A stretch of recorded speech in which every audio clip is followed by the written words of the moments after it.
Conference आयोजित की गई है? मैं शोएब अहमद ख़ान, कराची यूथ महानगर प्रेसिडेंट। आज ये जो प्रेस कॉन्फ्रेंस जो हम लोग कर रहे हैं, इसका मेन मुद्दा वो है जो कि हम लोगों ने इस टीम को फिर से नया रिटेन का विस्तार किया है। आज से कबल 8 महीने पहले हम लोगों की ये टीम रांची महानगर के अंदर काम कर रही थी, जिसके हमारे जो कोर मुद्दे थे उसके अंदर मैं आपको बताना चाहूँगा कि एजुकेशन था, हेल्थ थे, लीगल एड थे, इनफैक्ट है, बीपीएल कार्ड और ग्रीन कार्ड, अवेयरनेस पार्टी की तरफ से और हेल्प पुअर पीपल के लिए। आज भी हमारा एजेंडा वही है। आज मुद्दा यहाँ पे आके ये खड़ा हो गया है कि हमारा जो 2 महीना 2.5 महीना पहले जो एडॉक कमेटी बनी झारखंड के लिए AIMIM के तरफ से, उस एडॉक कमेटी के द्वारा मुझे शोएब अहमद ख़ान को रिटेन किया गया है सेम पोस्ट पे, और हमने खुद से अपनी पार्टी, अपनी टीम के जितने मेंबर हैं उन सबको भी ऑलमोस्ट सेम पोस्ट पे रिटेन किया है। तो आज का जो मुद्दा है वो लोगों को ये अवेयर कराने का मुद्दा है कि आज हमारी टीम फिर से रिटेन होकर के एक नए जोश खरोश के साथ आगे का काम करने के लिए तैयार है।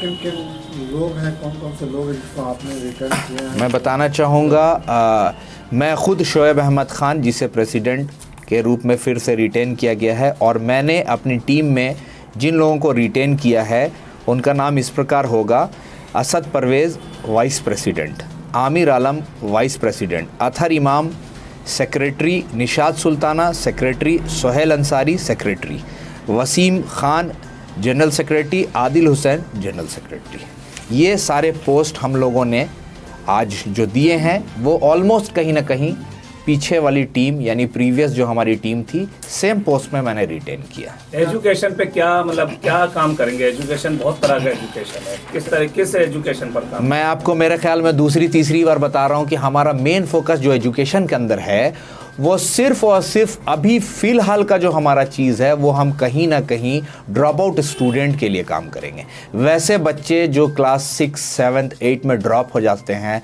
बिकॉज ऑफ मनी, पैसे की किल्लत के वजह से, वो गैराज में नज़र आएंगे आपको, वो किसी पंक्चर के दुकान पे नज़र आएंगे आपको, रोड पे किसी नुक्कड़ पे किसी ठेले पे कुछ सामान बेचते हुए नज़र आएंगे। हम उन लोगों का लिस्ट आउट किए हुए हैं, ऑलमोस्ट लिस्ट हमारा डन है, और हम उनको पूरी कोशिश करेंगे कि इस टीम की तरफ से यानी रांची महानगर यूथ की टीम की तरफ से उनको एटलीस्ट हम 10th का एग्ज़ाम दिला करके उनको एक प्लेटफॉर्म रेडी कराएंगे, सो दैट कि वो आफ्टर 10th अपने आप को कम से कम इस मुआशरे में जीने के लायक अपने आप को बना सके।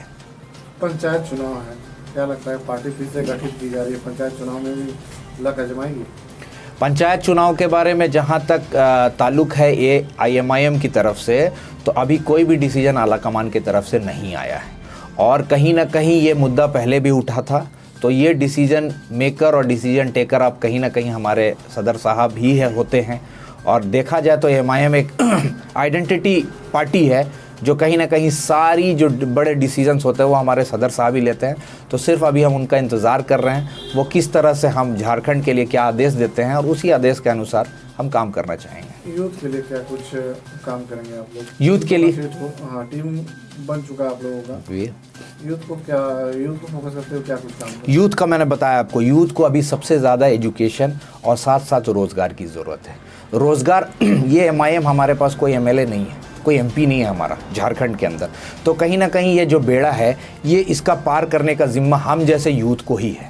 और उस बेड़ा पार करने के एजुकेशन के पॉइंट में मैंने आपको बता दिया कि ड्रॉप आउट स्टूडेंट होंगे। हेल्थ में हमारा कैंप लगने वाला है। इनफैक्ट हम लोगों ने 2 वीक पहले मांडर में एक कैंप भी लगाया जिसमें कंबल की तकसीम की हम लोगों ने, और वहाँ पे मैंने देखा कि वहाँ के बच्चे बहुत गुर्बत की ज़िंदगी जी रहे हैं, और उनके गुर्बत की ज़िंदगी जीने के अंदर मैंने कुछ चीज़ें मायने रखते हुए देखी कि कहीं ना कहीं उनको किसी चिकित्सा की ज़रूरत है। कोई ऐसे बंदे थे जिनका आँख सही तरह से वो देख नहीं पा रहे थे, तो उस चीज़ों को लेकर के हम लोगों ने पहले भी प्लान किया है। तो हमारा जो कैंप होगा, ब्लड का कैंप होगा, जिस तरह लोहरदगा में भी हमारे MIM के कार्यकर्ता जो है ब्लड को लेकर के बहुत फोकस्ड है। अगर आपको अभी रिक्वायरमेंट हो, अर्जेंट रिक्वायरमेंट हो, तो हमारी टीम इतनी एबल है इस चीज़ को कि हम लोग लोहरदगा से 1 unit, 2 unit, 4 unit blood pass out करके रांची में गरीबों के लिए दे सकते हैं। लगातार एक बात आती है कि चुनाव है, बंगाल चुनाव है, लगातार बात आती है कि बीजेपी की बी टीम जो है आप लोगों की पार्टी है। ये बिहार में भी बोला गया था।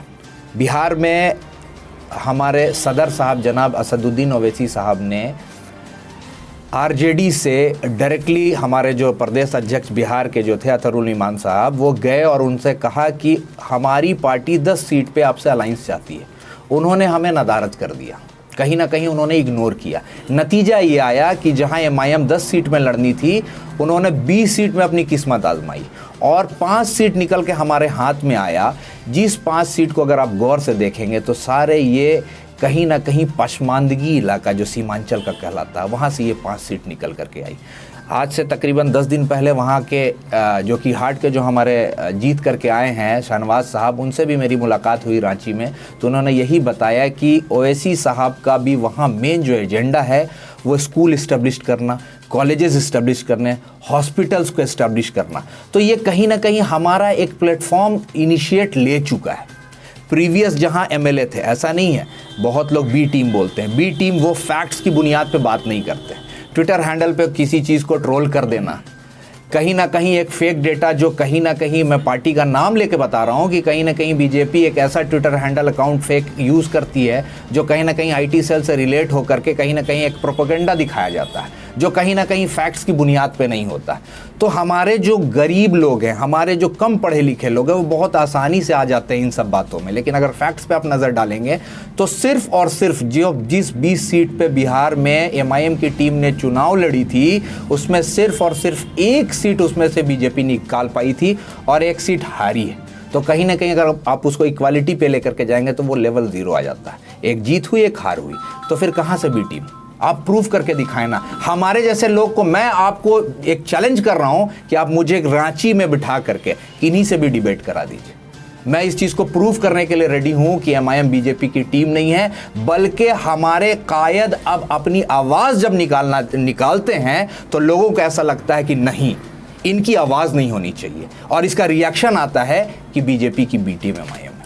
कहीं ना कहीं तो फायदा तो बीजेपी को मिल ही रहा है। धर्म के नाम पे जो राजनीति हो रही है, बीजेपी भी राजनीति करे धर्म के नाम पे, आईएआईएमआई भी वही मुद्दे पे ही काम कर रही है। मैं आपसे जानना चाहूंगा धर्म के किस मुद्दे पे एमआईएम ने काम किया है? ऐसा कुछ कई ऐसे यूट्यूब में आप सर्च कीजिएगा जो कि आपको ओवैसी साहब की जो है बयान आपको सुन देखने को मिलेगा। अगर हक की बात करना का डायरेक्शन अगर दूसरी जगह लेकर के जाएंगे तो इसका कोई इलाज नहीं। एजुकेशन पे बात होती है, ओवैसी साहब खुले मंच पे ये कहते हैं कि आप एडवोकेट बनाइए। क्या गलत बोलते हैं वो? एक अगर कानून का जानकार उनकी पार्टी के अंदर में होगा तो कहीं ना कहीं ऐसे लोग जिनको बरी करने के बाद 11 लोगों को फूल माला ये सेंट्रल गवर्नमेंट की टीम पहनाती है, और फिर वहां पे जो रेपिस्ट होते हैं, वो मॉब लिंचर जो होते हैं, उनको फूल माला से स्वागत किया जाता है, और फिर ये बोला जाता है कि ये कम्युनल पार्टी है। जी नहीं, ये कम्युनल पार्टी नहीं है। कहीं ना कहीं अब आंख खोलने की जरूरत है इस मुआशरे, इस समाज को। अगर आंख नहीं खोलेंगे तो हमारे बाप दादा ने जो गलती की है वो हम भी ना करें। इसलिए आज ओवैसी साहब इतने ज्यादा पॉपुलर क्यों होते जा रहे हैं? क्योंकि उनके पास मेन एजेंडा है।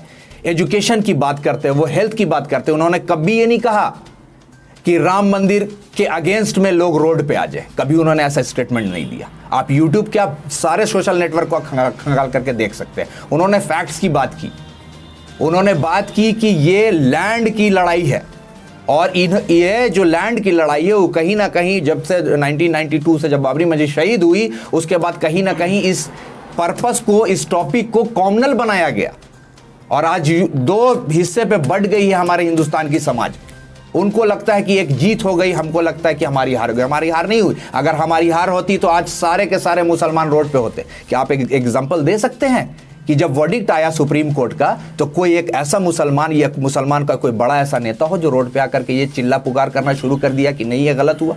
हम लोगों ने कहा कि supreme court is supreme but not infallible. इसका मतलब होता है कि उनसे गलती हो सकती है, लेकिन मेरी नज़र में, क्योंकि हम डेमोक्रेटिक कंट्री के अंदर रहते हैं, तो डेमोक्रेटिक कंट्री के अंदर रहना, एक लोकतंत्र के अंदर रहना, हमारा धर्म होता है कि लोकतंत्र की चीज़ों को हम पालन करें, और यही हमारे सदर साहब करते आ रहे हैं। एक और सवाल लास्ट कि ओवैसी की पार्टी झारखंड में हेमंत सरकार के साथ है या फिर बीजेपी के साथ? हमारी पार्टी एक इंडिविजुअल पार्टी है।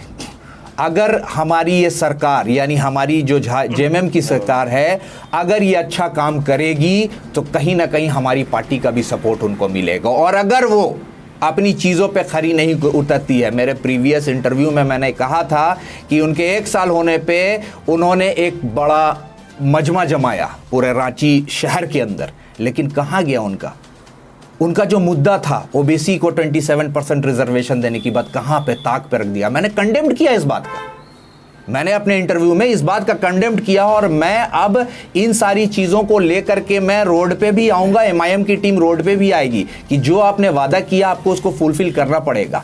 आपका जो कहीं ना कहीं जो प्रोटोकॉल्स है, आपके जो कहीं ना कहीं मेमोरेंडम के अंदर जो चीज़ें आती हैं जिससे मुआशरे को फ़ायदा होना, अगर वो नहीं करेंगे तो कहीं ना कहीं हम जेएमएम सरकार के गिरबान पे हाथ डालने के लिए खड़े हैं।